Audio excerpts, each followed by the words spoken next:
All right, hey students, hey, it's Easter Bash night, which means we are not meeting for regular youth groups night. However, we are still in our Acts study. This week is Acts 16 and 17, so hopefully you are reading those this week if you haven't already. I'm just going to drop a couple of minute thoughts about these couple of chapters that will help prepare us for next week in chapters 18 through 20. But man, it's a good week. I hope that I get to see you here tonight for the Easter Bash. And so it's really exciting. Acts 16 and 17, some really amazing things happen. We see Paul getting ready for his second missionary journey after, if you remember, Dylan and Addison preach Acts 15 so well, after the decision of the Jerusalem Council that the gospel is for all, and that people don't need to follow the law of Moses to become a Christian, because Christianity is not a sect of Judaism. Judaism really is kind of a sect of Christianity. Jesus came to reveal that. And so now they've taken that message back to Antioch, and the Christians at Antioch have celebrated, and now Paul is rearing to go and strengthen the churches again that they already established, him and Barnabas, as well as maybe even go even further. It's pretty exciting. If you remember, there was we're going to take John Mark. No, Barnabas wanted to take. So Barnabas and John Mark go on a journey of their own, and we don't really get to track with them. But Paul takes Silas, this other preacher, proclaimer from Jerusalem that was sent to the Antioch church to help report the message of the Jerusalem Council. So Silas is a good, faithful man, and we'll find out why Paul thought John Mark maybe wasn't quite ready, as Addison said so well last week, ready for this missionary journey that they go on, this second missionary journey, which is way, way longer, way, way further than the first one into this Roman Empire, okay?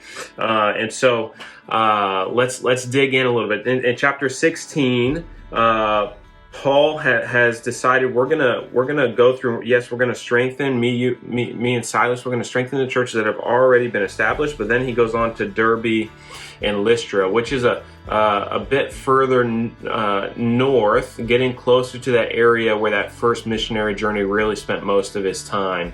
However, this time in Derbe, he meets someone who is pretty well known. The good news of Jesus has been there, been living there. Christians have been developing, maturing, growing. The church is doing well. And there's this son, the son of Lois and grandson of Eunice, named Timothy, that he meets there. And people say, dude, this guy's awesome. You need to know him. And Paul meets him, and he loves it. He loves him. He said, Timothy, actually, I love you so much. You should come with us. You should come with us on the rest of our missionary journey. So Timothy actually joins Paul and Silas at this point, right at the beginning of chapter 16. And so we finally have Timothy introduced in the New Testament. And so then Paul goes on, and what you'll notice, and what I love, if you notice as you're reading in chapter 16, he goes to all these places, and right here in the middle, between verses 6 and 15 or so, Paul and Silas and Timothy, they keep running into God said no here, God said no here, God said, and we think like it's probably God's voice saying no, no, no, but there probably was a lot of time in prayer and discernment, and those three guys and the rest of their band saying, is this where we're needed? Is this the right place? And them trying to figure that out, really. We think it's like this super clear-cut thing because it's written on a page, but really, I imagine that this is the spiritual practice of discernment, of them trying to figure out, is this where God wants us to preach right now? Is this where God is calling us to preach right now? He says, not in Phrygia or Galatia, actually not in Asia at all. This time he wants us to go beyond Asia, and then they pass through Mysia and Troas, and eventually, finally, God says, okay, here's a dream, Macedonia, that's where you need to do. You need to cross across this Mediterranean kind of upstream there, and cross over and go to Macedonia and begin spreading the good news in Greece. And so they go over there to Macedonia. Here's what I also love. Everywhere they go, they're not taking God with them. What they are doing is discovering the activity of God where they go.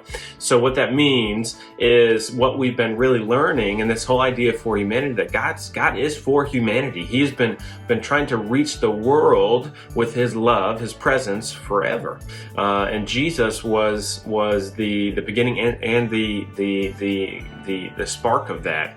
And so the diaspora of the Jews being spread out, the persecution of the Christianities, the persecution of the Christians all contributed to the gospel going far, far and wide. And so when Paul, Silas, and Timothy reach Philippi, they discover a woman named Lydia outside the city gates that's actually already got a band of Christians, a small little church. And they say, oh yeah, tell us about Jesus. And so they tell them and they get baptized, and Lydia becomes the leader of the church in Philippi. It's a really, really big deal because they discovered that God was actually already here working. Okay, let's join him. And that's what we do, students. We don't say, hey, I'm bringing God because I'm the only one in the world that's got God. We say, no, God's already up to something in your life. I just want to figure out what it is he's up to and then try to join his activity in loving you and caring for you and serving you, right? That's better news. That's better news. And so they keep going. In Philippi, they run into quite a bit of trouble. They get chased to Lydia's house and eventually arrested because they upset a couple of dudes that have a business with a slave girl who's possessed by a demon who can predict the future.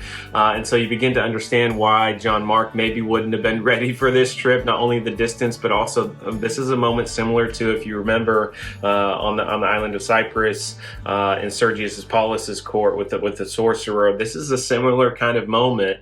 And so they cast the demon. The scriptures say Paul was annoyed and he cast the demon out.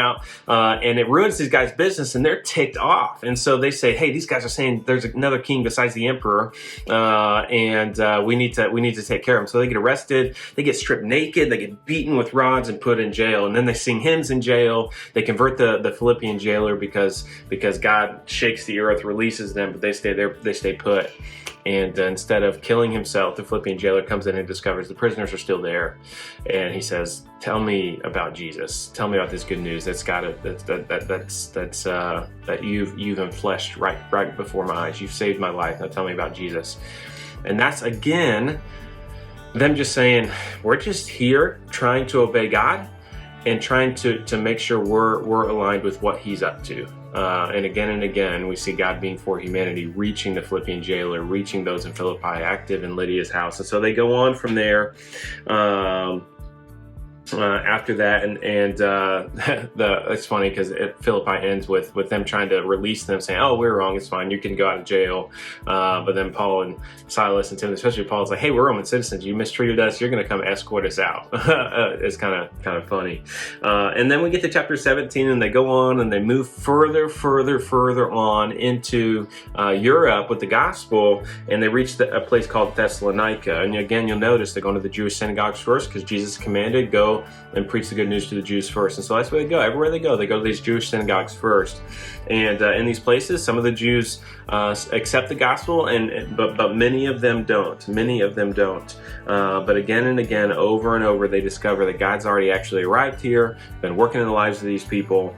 But again, they go far with the gospel.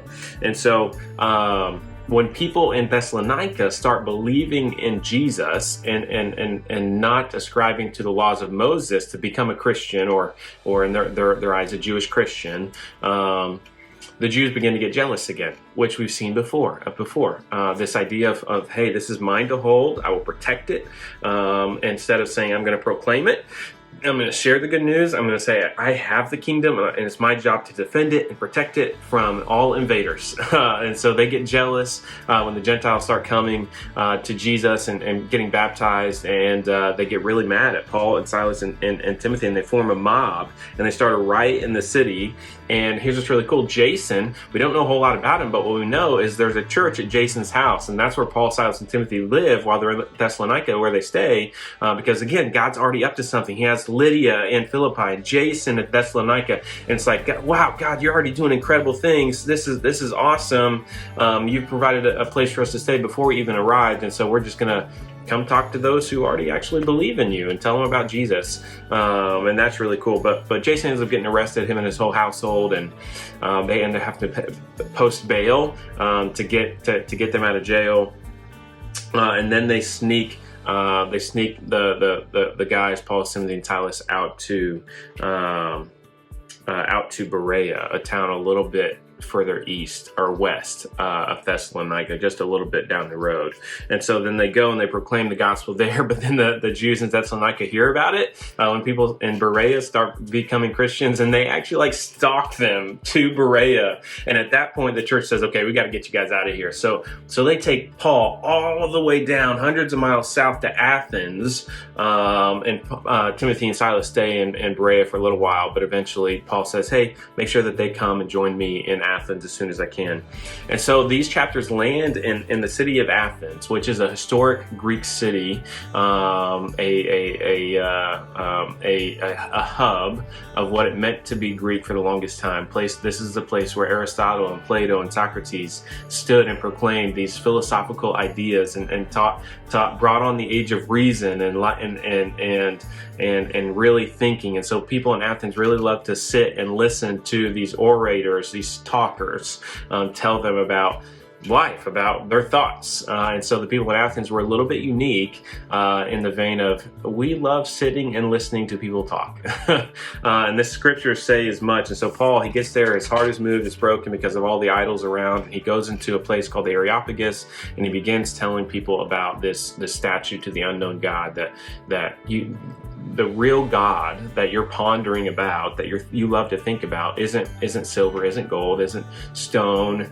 He is shown up as flesh, as human, in the form of Jesus, and he showed us that God isn't to be found in those things as much as he is to be found in the person of Jesus, and he invites.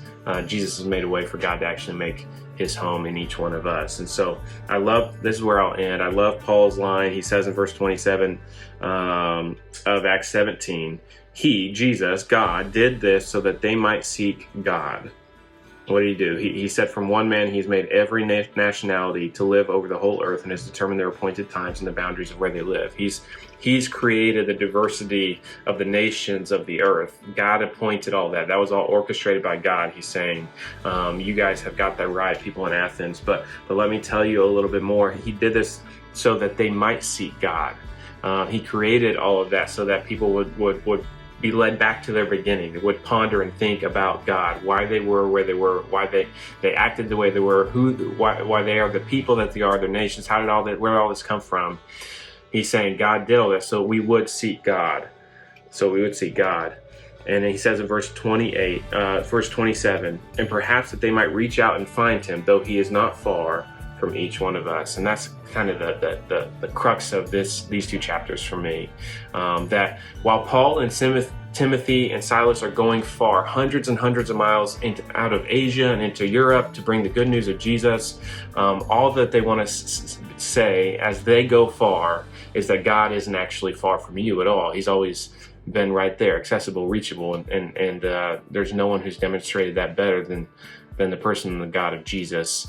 And that's good news. And so students, hopefully as you study these chapters, you understand that this idea of near and far, that Jesus goes far to tell humans that God is near. And then if you spend a little bit of time thinking about it, I think what's important is that we want to help you see how life with Jesus is about doing what it takes to help people see Jesus, that he's right with you.